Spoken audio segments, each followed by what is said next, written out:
Hello hello hello चलो ठीक है सत्या भाई ठीक है भैया आर्गन के ठीक है जी हेलो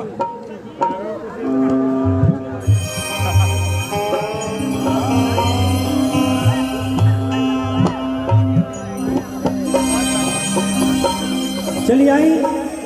सबसे पहले आप सब तमाम भोजपुरिया भैया लोग कि हम गायक प्रमोद प्रेमी सबके पैर छू के प्रणाम करते हैं। आप सब एक बार आशीर्वाद स्वरूप ताली से स्वागत कर दो सर।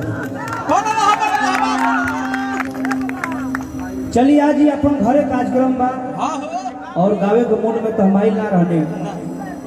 कल कीर्तन आके गौले बने बड़े भैया कृष्णा बेदर्दी जी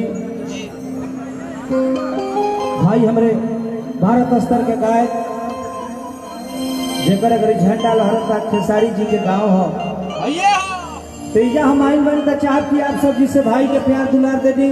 वही तरह हमरों का आप सब प्यार दुलार दे कैसे कोई परिवार के घर में तिलक बा वही खून के घर में तिलक बा वही खून के घर में विवाह बा मंगल कार्यक्रम बा भले उबाड़े चाहे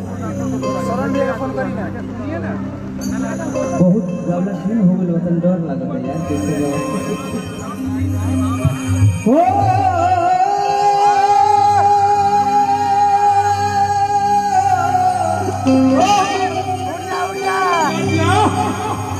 हो